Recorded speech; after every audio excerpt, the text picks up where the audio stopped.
తిరిగి పామును పట్టకరా, పుట్టలో పాలు వచ్చంటే వేస్ట్ అవుతున్నాయి, గిన్నెలో పెట్టి పాలు దాపుదామంటే మే ఖర్చా ఇమ్మంటే ఖర్చునా నాకు సంబంధం లే, గిన్నెలో పెట్టి పాలు దాపుదామంటే మే ఖర్చా ఇమ్మంటే ఖర్చునా నాకు సంబంధం లే, ఖచ్చితంగా పామును పట్టకొచ్చి పాలు దాపి మళ్ళీ ఇచ్చొచ్చామంటుంది. ఏం చేయాలి రాస్తుంది? కాదన్నా ఇప్పుడు పావును పట్టకొచ్చే ఇంటికాడ దానికి పాలు దాపి మళ్ళీ అడిగిలో వేసి పెడతారా? ఖర్చా తిన్నా కానీ వినాలేరా? నా ఏంది నా స్వామి నువ్వు చెప్పు నా ఇకకు ఏంది పాము కడితే చచ్చిపోతారనా? అయినా మన తెలుగు సాంప్రదాయం అట్ట కాదు నా స్వామి.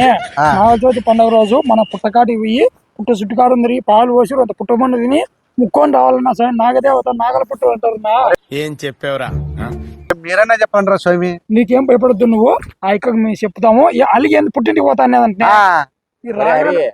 నాకు తెలిసి కొంపలో కూడు కూడా పెట్టినట్టుందిరా. అవునా? పాము పట్టకొచ్చేంత వరకు పాములు దొరక ఉన్నా దొరికినా ఖర్చు చచ్చిపోతాయినాయి.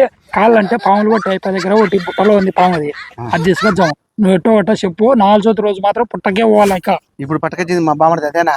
ఏంది పట్టకాలు ఊరకట్టనే ఉన్నా? తెలుగు సాంప్రదాయం ప్రకారం పుట్టకు పోవాలన్నా స్వామి. నువ్వు చెప్పు రాజేంద్రనా. ఆయనతో ఏగలాగానే మా బాగా కనిపించాం. ఇప్పుడు మళ్ళా మా కర్మ మళ్ళా బాగా చెప్తారు స్వామి. ఇది ఏంది అంటే నువ్వు మీకని ఏగలేకనే నువ్వు మీ బాగా అవునా? ఏం భయపడద్దు, ఎక్కడికి మేము చెప్తాము. లే స్వామి నువ్వు చెప్తా.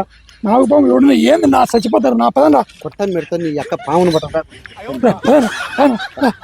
సో కొంతమంది అతిభక్తి వల్ల ఆ రోజు నాగచవితి పండుగ రోజు పాలు తాగలేదని చెప్పి ఇంటికి పట్టకొచ్చి పాలు తాపి అడవిలో ఇడిచి వచ్చాం అంటారు రేసనన్నా.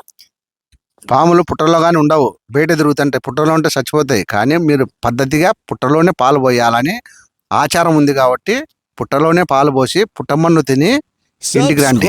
Subscribe.